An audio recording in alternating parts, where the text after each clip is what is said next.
Hey guys, welcome back to my YouTube channel Commerce की दुनिया.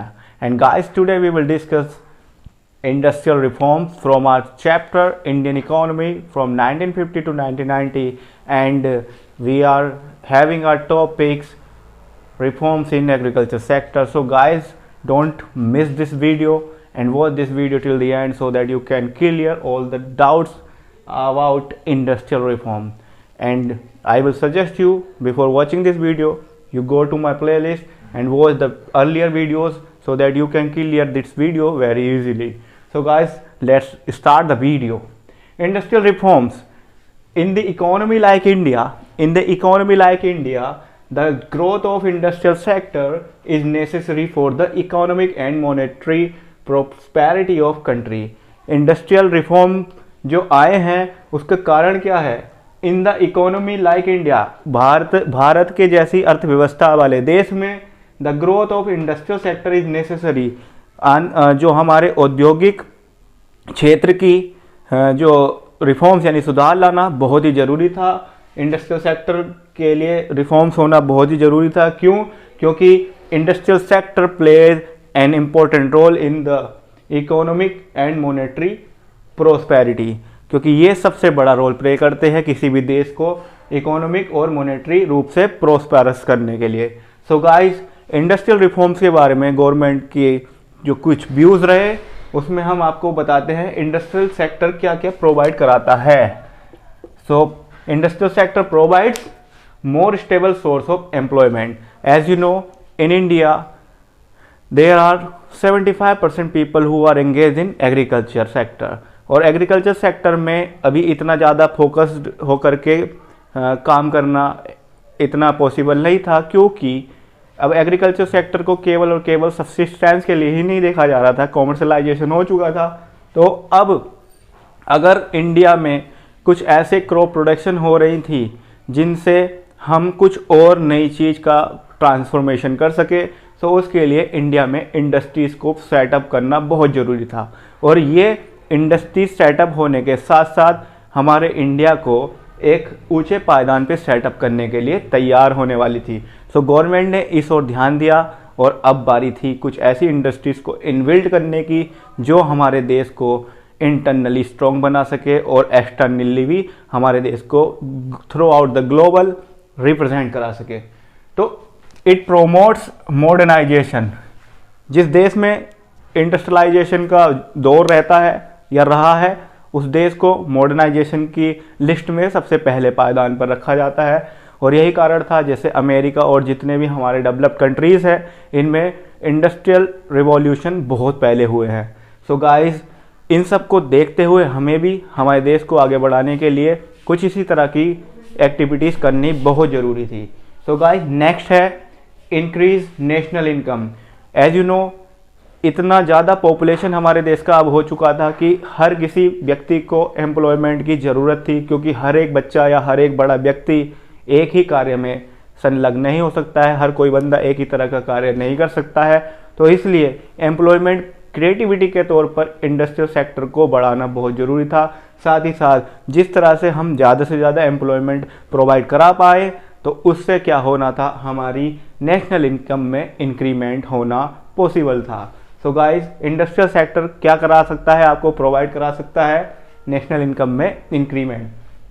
And next one है boost the growth potential of an economy. किसी भी देश की ग्रोथ को अच्छी तरह से गति मिल सकती है अगर इंडस्ट्रियल सेक्टर मजबूत होगा तो. Increase the amount of export.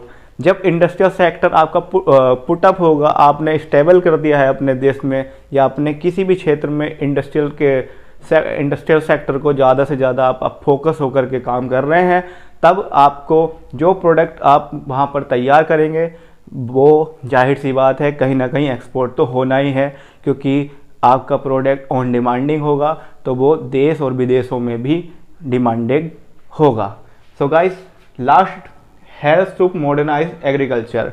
Industrial sector को एग्रीकल्चर सेक्टर का भी सब्सिडरी रूप में देखा जा सकता है, क्योंकि इंडस्ट्रियल सेक्टर को अगर हम एग्रीकल्चर सेक्टर के सब्सिडरी में देखें तो हमारा जैसे क्रॉप प्रोडक्शन में आपका शुगर केन है, तो शुगर केन तब तक आप प्रोड्यूस नहीं कर सकते थे जब तक हमारे देश में शुगर मिल इंडस्ट्रीज़ ना सेटअप हुई होती।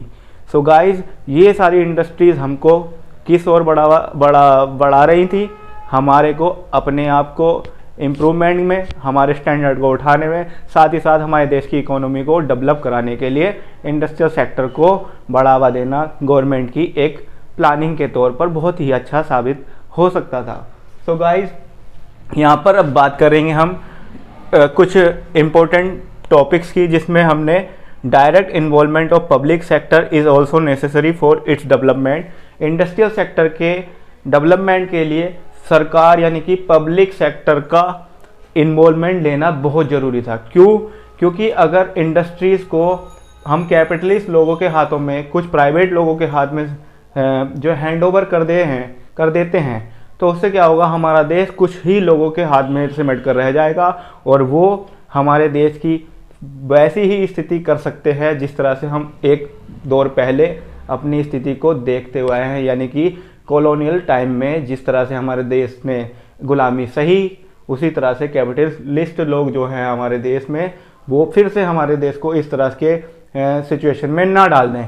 सो गाइस, क्या किस तरह से पब्लिक सेक्टर रोल प्ले कर सकता है या फिर उसका इन्वॉल्वमेंट क्या हो सकता है, आइए चलते हैं। जैसे लैक ऑफ कैपिटल क्यों जरूरी हुआ? लैक ऑफ कैपिटल, पूंजी की कमी, handful of private industries would not be able to arrange and invest capital up to the line which is required for the development of the whole economy। अगर हम बात करें पूरे देश की, हम यहाँ पर केवल एक विशेष राज्य की या फिर हम किसी एक विशेष जगह की डेवलपमेंट की बात नहीं कर रहे हैं, हम बात कर रहे हैं होल इंडिया की, पूरे कंट्री की। तो पूरे देश की इकोनॉमी को ग्रो कराने में, डेवलप कराने में हमें पब्लिक सेक्टर को अपने साथ लेकर के चलना होगा, क्योंकि प्राइवेट सेक्टर के लोग इतने ज़्यादा प्रोस्पेरस भी नहीं है कि वो इतनी बड़ी बड़ी इंडस्ट्रीज को पुटअप कर पाएँ। सो गाइज, नेक्स्ट है lack of incentive. Lack of incentive it means at the time of independence the market of India was not so much big enough. इतना बड़ा मार्केट हमारे देश का नहीं था जब हमारा देश आज़ाद हुआ था। Private businessman to undertake huge investment, और प्राइवेट जो बिजनेसमैन थे उनको इतना बड़ा मार्केट एक्सपेंड करने के लिए बहुत ज़्यादा इन्वेस्टमेंट की ज़रूरत थी। And due to this industrial goods are low demanded, और इस कारण से जो इंडस्ट्रियल गुड्स हैं उनकी डिमांड भी काफ़ी लो थी। क्यों? क्योंकि जब आपके पास मार्केट नहीं होगा, एक बाज़ार नहीं होगा, एक स्थान नहीं होगा जहाँ पर आप अपने प्रोडक्ट को सोल्ड ऑफ कर सके, तो आप किस तरह से ग्रो कर पाएंगे, यही समस्या सामने आ रही थी। इसलिए गवर्नमेंट का यानी कि पब्लिक सेक्टर का इन्वॉल्वमेंट काफ़ी ज़रूरी था। सोशल जस्टिस की बात करें तो सोशल जस्टिस में अगर हम बात करें तो जैसा कि मैं अभी आपको बता रहा था कि अगर सोशल जस्टिस को हम देख रहे हैं तो यहाँ पर देश के प्रत्येक नागरिक को और हर एक वर्ग के व्यक्ति को बराबर अधिकार है कि वो किसी भी तरह से अपने देश को इकोनॉमिक डेवलपमेंट कराने में अपना कंट्रीब्यूशन दे सकता है। और अगर बात करें हम प्राइवेट सेक्टर की तो वहाँ पर केवल कुछ ही चुनिंदा लोग होंगे जो कैपिटलिस्ट लोग होंगे जिनके पास पैसा है और वही उस देश को चला रहे होंगे, यानी वो एक सोशल इनजस्टिस की बात करेगा। A private industrialist always aims maximising wealth, whereas in order to grow the industrial sector the main objective of the government to provide more employment। यानी वही बात कि जब आप एक प्राइवेट इंडस्ट्री चला रहे होंगे, यानी कि आपकी एक पर्सनल इंडस्ट्री होगी, तब आप क्या करेंगे, आपका दिमाग केवल और केवल पैसे को कमाने में, मैक्सिमाइज करने में, अपने धन को बढ़ाने में, अपने प्रॉपर्टी को बढ़ाने में ही लगेगा। आपको दुनियादारी के बारे में ज़्यादा सोचने समझने का टाइम नहीं होगा। जबकि हमें अगर अपने देश को देखना है तो पब्लिक सेक्टर का क्या रोल रहेगा कि हम अपने देश के हर एक व्यक्ति को जॉब एम्प्लॉयमेंट दे पाए, यानी उसको रोजगार दे पाए, जिससे हमारे देश के हर एक व्यक्ति का, हर एक वर्ग का, हर एक क्लास का, हर एक स्टैंडर्ड का, हर एक छोटे बड़े इंसान का डेवलपमेंट हो सके। और जब हमारे देश के हर एक व्यक्ति का डेवलपमेंट होगा तो it is obviously develop of the all nation, ये पूरे नेशन का डेवलपमेंट होगा। तो लास्ट हम करते हैं अब अपने टॉपिक को कि development of infrastructure.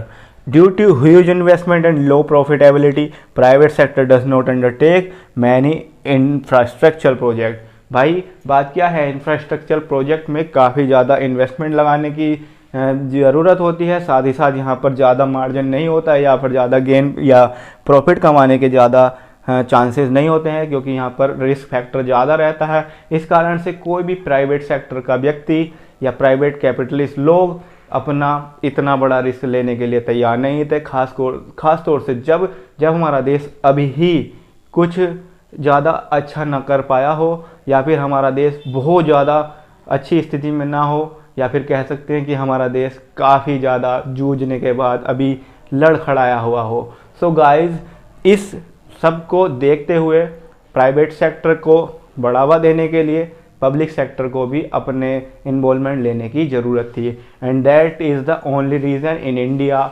You can see what is happening.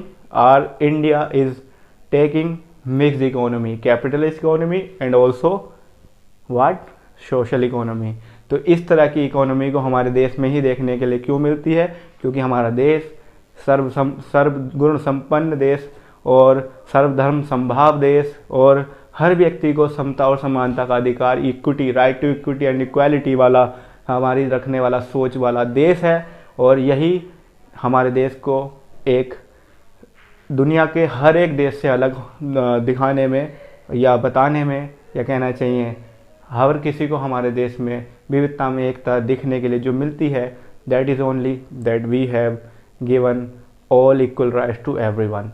So guys, thank you so much for watching this video, and if you like this video, please hit the like button, and if you like this video, so share this video with your friends so that they can also enjoy this video. And one more thing, if you yet not subscribe my channel, so please hit the subscribe button and give your feedback in our comment box, so we can enjoy your comment and also sort out your any kind of query. So guys, thank you so much.